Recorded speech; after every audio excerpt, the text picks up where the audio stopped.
Suscríbete a nuestro canal y activa la campana de notificaciones.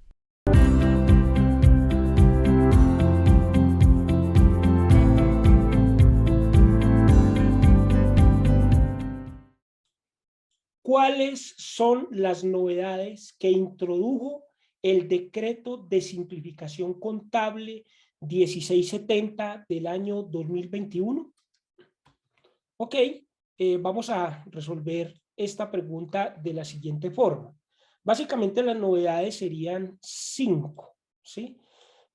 La primera es que reitera que las copropiedades, las microempresas y en general los emprendimientos no aplican NIF, sino que aplican una contabilidad simplificada o también lo que llamamos marco normativo del grupo 3, ¿sí? ¿Qué es eso de una contabilidad simplificada? Es una contabilidad al costo, igual que lo fiscal, sin estimaciones, es decir, que no tiene que usted calcular valores presentes, avalúos, deterioros ni depreciaciones contables y fiscales diferentes, puede ser la misma vida útil, por ejemplo, y esto pues ya se había dicho desde hace muchos años, esto de que las copropiedades no aplican NIF, lo había dicho ni las empresas pequeñas, digamos las micropymes o microentidades, lo había dicho varios decretos, el 2706 de 2012, el 3019 de 2013 y pues ahora este decreto 1670, todos ellos compilados en el 2420 del año 2015, ¿cierto? Bueno, entonces, ¿qué es como lo nuevo? Porque ya la contabilidad simplificada existía, ¿no?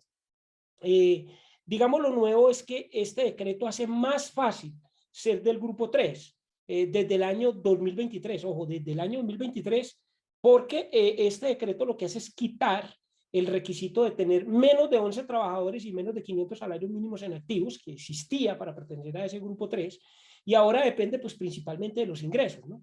Ya vamos a ver enseguida en una diapositiva como esos nuevos topes. El tercer criterio o la tercera novedad es que alinea este decreto a Colombia con prácticas de Europa, de México y de otros países de Latinoamérica en general y de todo el mundo, donde solo aplican NIF las compañías que cotizan en la bolsa, ¿sí? O que tienen de verdad un problema de rendición pública de cuentas, es decir, empresas relativamente grandes.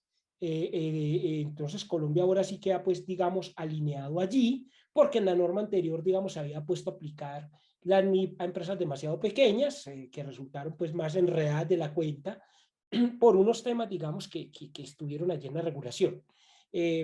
Estuvimos enviando varios derechos de petición personalmente. Yo personalmente estuve tratando esto desde el año 2016, mandando como, no sé, 10 derechos de petición al Consejo Técnico de la Contaduría. Finalmente presentaron el proyecto al ministerio y el ministerio, con la ponencia de los, sobre todo de los nuevos miembros del Consejo Técnico, eh, eh, optó por simplificar la contabilidad en Colombia también por unos temas de pandemia, porque dijeron, sí, es verdad que toca simplificar.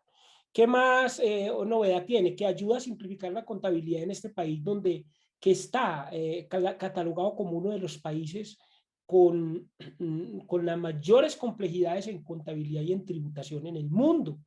Y 5, tiene como efecto que más empresas tendrán unos beneficios tributarios de no aplicar estas estimaciones NIP, y ya vamos a ver cuáles son algunos de esos beneficios tributarios que indirectamente termina generando este decreto. Entonces, en la diapositiva que sigue, que les voy a proyectar aquí, dice cuáles son los nuevos topes.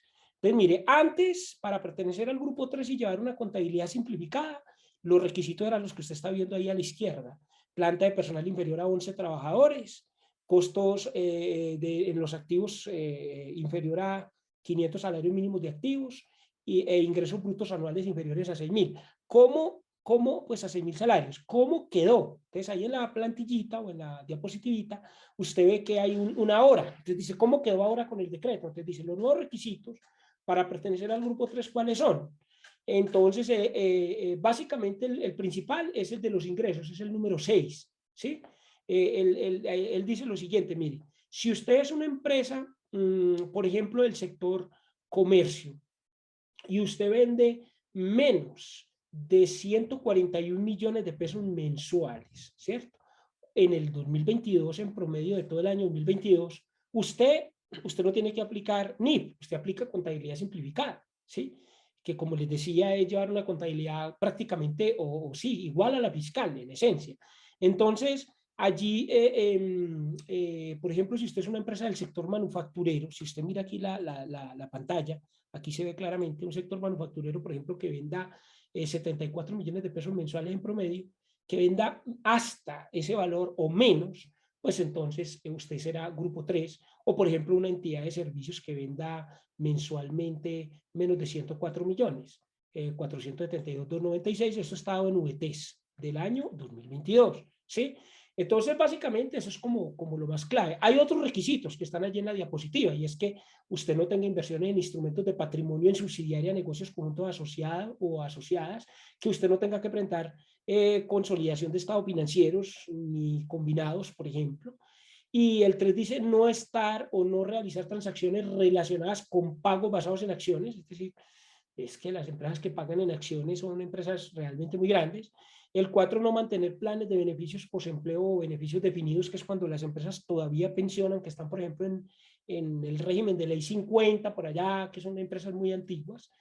Y 6, no el 5 dice no ser una cooperativa de ahorro y crédito. Yo no estuve muy de acuerdo con ese requisito porque hay cooperativas de ahorro y crédito muy, muy pequeñitas, pero bueno, en cierta forma también tiene razón el Estado en que cuando es ahorro y crédito, pues es captación de recursos del público y no tendría tampoco por qué estar en el grupo 3. Entonces, digamos que al fin es aceptable y es válido, digamos, en mi criterio, esos topes. También es importante mencionar en la diapositiva que toda empresa nueva inicia en el grupo 3. Si usted monta una empresa nueva hoy, empieza en el grupo 3, aunque supere esos topes que usted está viendo allí. Por ejemplo, si yo empiezo con un emprendimiento, no sé, monté una app y empiezo a vender 500 millones, 1.000 millones de pesos mensuales, aún así, la norma le dice, mire, usted es grupo 3. Y si se queda 3 años cumpliendo, estando por encima de esos topes, entonces ya usted se tendrá que pasar al grupo 2. Y ahí sí tendrá que aplicar la sección 35 de la NIPIMES. Es decir, hacer todo el proceso, que entonces tener un diagnóstico, un periodo de transición, un periodo de aplicación. Eso cuando usted va de abajo hacia arriba, ¿sí? Es decir, del grupo 3 hacia el grupo 2 o al 1, ¿sí? Pero si usted baja, si usted está en el grupo 2, que ahora con la pandemia mucha gente bajó de ingresos, bajó de trabajadores y bajó sobre todo ingresos, usted no tiene que aplicar la sección 35. ¿Por qué no? Porque es que si usted está en el grupo 2 y se va a pasar al grupo 3, lo único que tiene que hacer es continuar con lo fiscal. Ah, pero es que yo tenía otro libro o yo tenía otras cifras. No, continúe con lo fiscal y ya no tiene que hacer nada más. No tiene que hacer todo ese proceso. Por ejemplo, voy a suponer que usted tenía una máquina y que tenía 2 depreciaciones acumuladas. Una depreciación acumulada NIF de 20 millones y una fiscal de 10. Entonces simplemente usted continúe con la cifra de 10. ¿Y qué hace con otros 20? Nada. Coja esas diferencias y llévelas, por ejemplo, contra el patrimonio. No tendrías que hacer nada básicamente, sino continuar con las cifras fiscales. Bueno, en el punto 3 habíamos dicho que este decreto alinea a Colombia con prácticas globales. Si ustedes miran, por ejemplo, el caso de Australia, Australia tiene contabilidad simplificada para empresas que vendan menos de 10 millones de dólares al año, más o menos 833.000 dólares al mes. Es decir, que incluso los topes son muchísimo más altos que Colombia. Inglaterra tiene contabilidad simplificada para los que vendan también menos de 10 millones de dólares al año, o sea, la cifra ahí es igual. Perú solo aplica NIF a empresas que cotizan en la bolsa y México, bueno, por ahí aplica también la NIPYME bajo ciertas circunstancias, pero no las empresas pequeñas. Y México aplica un modelo de convergencia propio, ¿sí? Y la ONU también ha recomendado muchas veces el tema de llevar una contabilidad simplificada, de manera que este decreto pues nos alinea. Y por último, digamos que o por último no, en esta diapositiva explico aquí que la contabilidad simplificada, reitero, la contabilidad simplificada es llevar todo igual a lo fiscal sin estimaciones. ¿Y qué son las estimaciones? Mire, las estimaciones de las cuentas del balance, o método del balance, es cuando usted aplica, por ejemplo, diferencia en cambio, valores presentes, costo amortizado, intereses implícitos, diferencia entre el deterioro contable y fiscal, 2 vidas útiles, nada de eso tienes que aplicar. Ahora, recuerde que esas estimaciones que acabo de mencionar no se aceptan fiscalmente y por eso generan las famosas partidas conciliatorias. que son las cuentas que terminan en 99, la 1299, 1599, 1499, es decir, todas esas cuentas de estimaciones que además generan impuestos diferidos. Entonces, claro, una entidad grupo 3 no tiene por qué tener impuestos diferidos, o una persona natural obligada a llevar contabilidad que cumpla también esos topes, ¿no?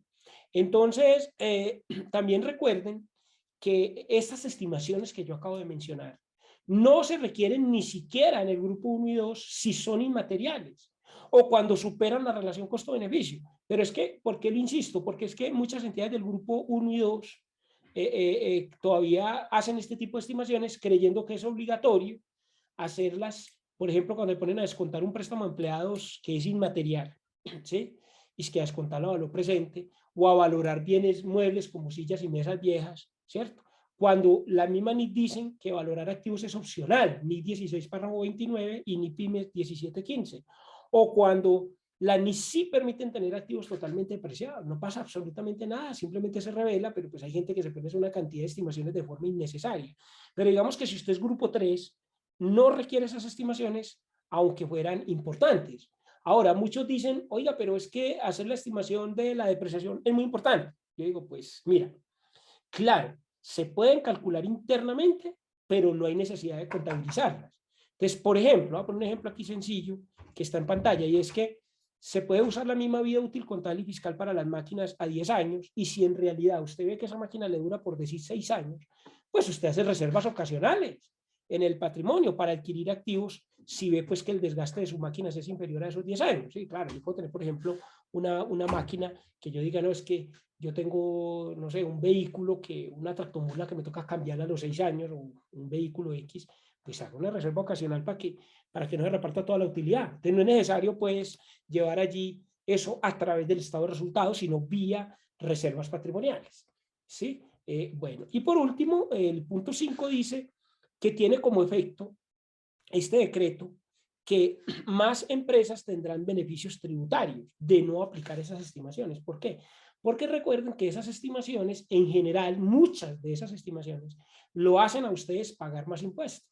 ¿Sí? Por ejemplo, si usted calcula un valor residual, eso es una estimación.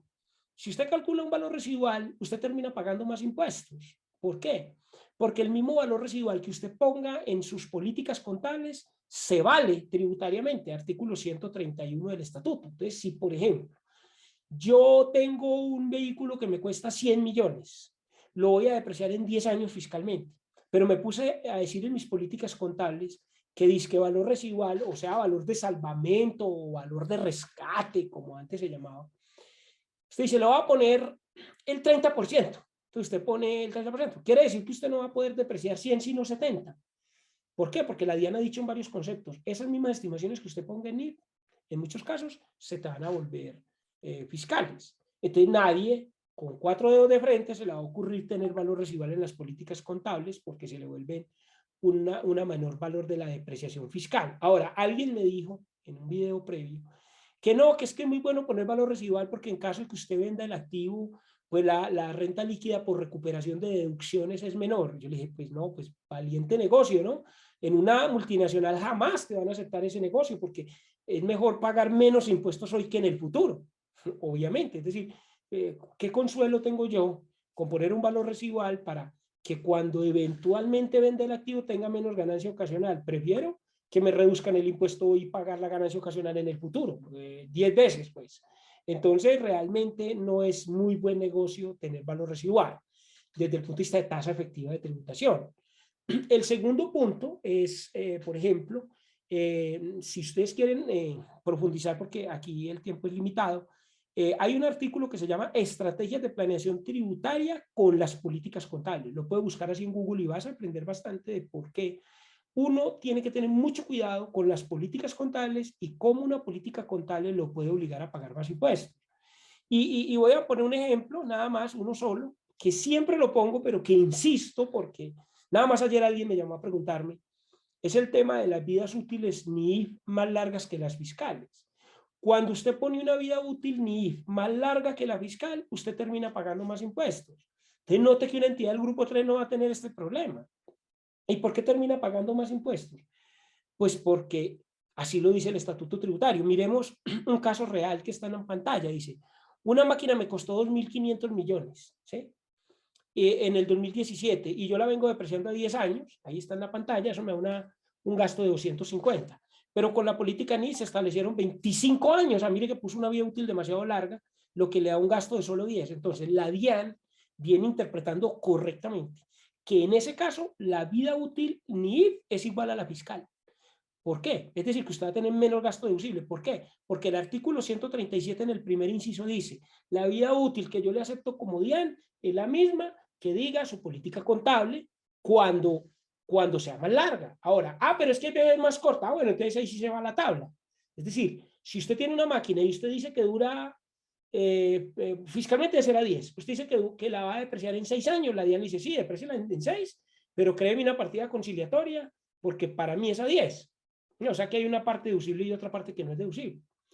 Pero si usted dice que dura más de 10, la DIAN sí le vale esa vida útil, eso es clarísimo. Y ya tengo empresas que nos han llamado porque ya la DIAN los ha requerido. Aquí no puedo mencionar una de ellas porque tengo contrato de confidencialidad, pero es una empresa muy grande que nos llamó hace poco y le hicieron corregir la declaración de renta de todas las que estaban, de las que no estaban en firme, todas las que estaban abiertas, los periodos revisables, se lo hicieron corregir y le hicieron ya la depreciación de NIF en la declaración de renta. Entonces tengan cuidado con eso. Ahora, en la diapositiva es claro donde dice, oiga, pero si usted le gana la discusión a la DIAN, en todo caso, los socios terminan pagando más impuestos, porque el artículo 49 así lo indica. Es decir, en la pantalla muestra que si yo inflo mi utilidad contable frente a la fiscal, esa diferencia grava en cabeza del socio, conforme al artículo 49 del Estatuto Tributario, y siempre ha sido así. Lo que pasa es que de la ley 1819 también se grava la parte que antes era no grabada, que es la retención especial del 7.5%, pero en general, si usted infla la utilidad contable,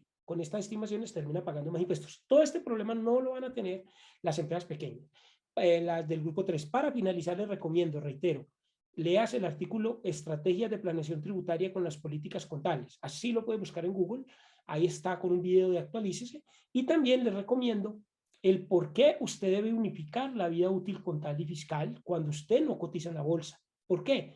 Porque es que la DIAN, cuando sacó la tabla del artículo 137, se basó en qué? En estudios de mercado. No fue que lo sacó de los cabellos. Entonces, muchas empresas no tienen un estudio real y propio para definir la vida útil. Entonces, ¿qué pasa? Pues tienen que basarse en lo que digan los estudios de mercado. Yo por eso les voy a recomendar que entren acá a Global Contable, hay un artículo que escribí sobre eso, precisamente está nuevecito, sobre cómo unificar la política contable y fiscal en la depreciación y por qué eso lo hacen incluso multinacionales, mucho más una entidad del grupo 2 y todavía muchísimo más una entidad del grupo 3. Así es de que esa es la respuesta a nuestro usuario que preguntó por las novedades del decreto 1670 de 2021 en cuanto a que cambia los requisitos para pertenecer al grupo 3, donde antes se exigían otras cosas, hoy en día se exige básicamente el nivel de ingresos.